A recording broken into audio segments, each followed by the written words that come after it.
Hi అండి, అందరికీ నమస్కారం. ప్రస్తుతానికైతే అల్లూరి సీతారామరాజు డిస్టిక్ హుకుంపేట మండలం తడిగిరి గ్రామ పంచాయతీలో ఉన్నాము. మీరు చూస్తున్నారు కదా, పేషా మహోత్సవం 2025. మరియు ఈ పేసా గ్రామ సభ అనేది ఏ విధంగా జరుపుకుంటున్నారనేది మీ అందరికి కూడా నేను ఈ వీడియో ఇక్కడ మీరు చూస్తున్నట్టయితే పిండి వంటలు కనిపిస్తున్నాయి. రాగులు సజ్జలతో తయారు చేసినటువంటి రొట్టెలు, అలాగే గిరిజన ప్రాంతంలో ఏవైతే పండుతున్నాయో అవన్నీ కూడా ఈ టేబుల్ మీద పెట్టారండి. ఇది వచ్చేసి బొస్తోర్ అంటాము మేము. జొట్ట పిక్కలు చాలా బాగా తింటాం, ఇక్కడ మేము దొరుకుతాయి కూడా మాకు. అలాగే ఇది చేద దుంప అంటారు, తీపి దుంప కూడా ఉంటుంది. ఆరోగ్యానికి చాలా మంచిదండి ఇది కూడా. అలాగే కాప్సికం ఇది. ఇంకా చూడండి, ఇది కూడా ఇదేంటి కొండకందులు. దీన్ని పప్పు చేస్తే కందిపప్పు అవుతుంది. అవన్నీ కూడా డిస్ప్లేలో పెట్టారు, మీరు చూసుకోవచ్చు. ఇది బఠానీ అండి, బఠానీ కూడా మనకు పండుతుంది. అలాగే ఊదలు, కొర్రలు, బియ్యం, అటికేలు, ఇవన్నీ కూడా చిరుధాన్యాలు మా ఏజెన్సీ గిరిజన ప్రాంతంలో ఆదివాసులు ఏ విధంగా ఏవేవి పండించుతామో అవన్నీ కూడా ఇక్కడ పెట్టడం జరిగింది. గుమ్మడికాయలు అవన్నీ, క్యాబేజీ. గ్రామసభ అంశం చూసుకున్నట్లయితే షెడ్యూల్ ప్రాంతాలలో మారక ద్రవ్యాల వినియోగం మరియు అమ్మకాలపై నిషేధం అమలు.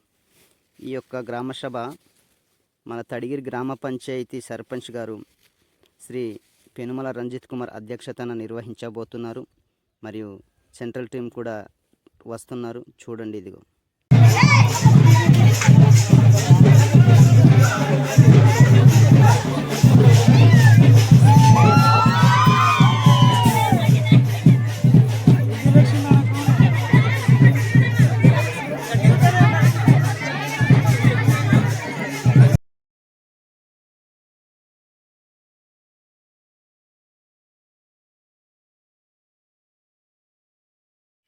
నాకు కూడా బాగా కొట్టాలనిపించింది, అందుకే అన్ని దగ్గర తీసుకుని 2 నిమిషాలు నేను కూడా డైట్ టైం వాయించేశాను.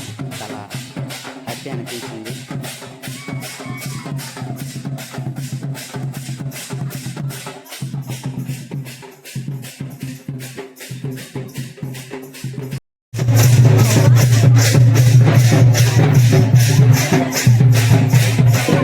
ప్రత్యేక గ్రామ సభ నిర్వహించుటకు విచ్చేసినటువంటి వివిధ రాష్ట్రాల నుండి వచ్చినటువంటి అతిథ మహారాజులందరికీ మా యొక్క తడిగిరి గ్రామ పంచాయతీ తరఫున స్వాగతం సుస్వాగతం తెలియజేస్తూ, అలాగే తడిగిరి ఆడపడుచుల చేత పూల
గ్రామసభే సుప్రీం అనే భావనకు ప్రతీక.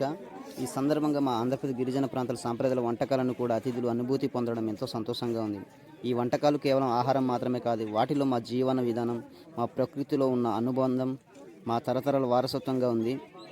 ఈరోజు ఇక్కడ ఒకటే సందేశం స్పష్టంగా వినిపిస్తుంది: పేసా అంటే హక్కుల కోసం పోరాటం, గ్రామసభ అంటే ప్రజల శక్తి, గిరిజన సమాజం అంటే ఐక్యత. ఆదివాసి గోండులం, అడవి తల్లి బిడ్డలం.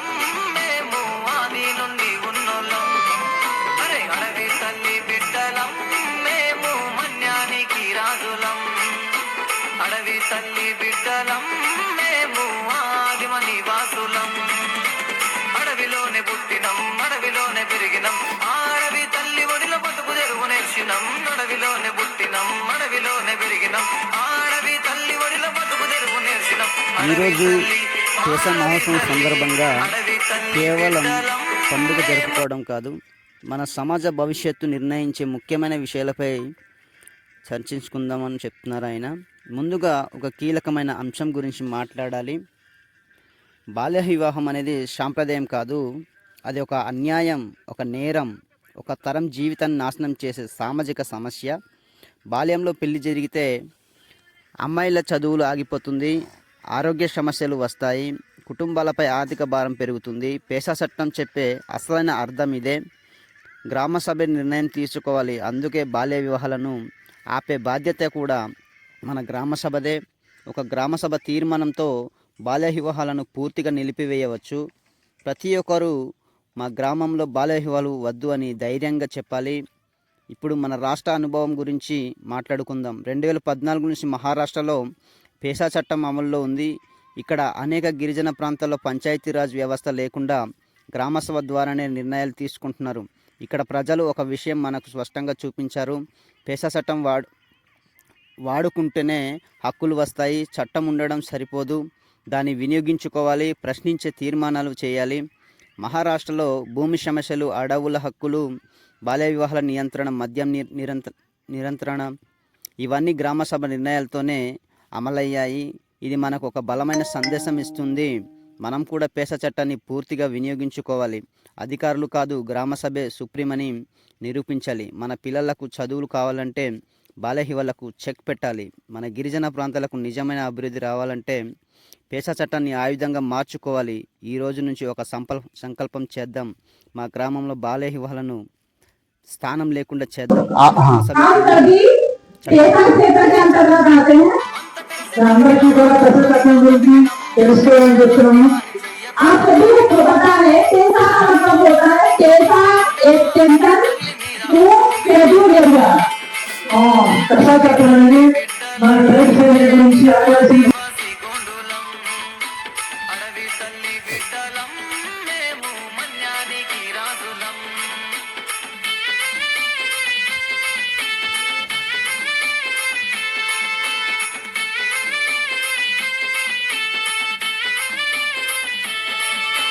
చేతిలోన పలుగు పార పట్టి పనులు చేసినం మా చేతి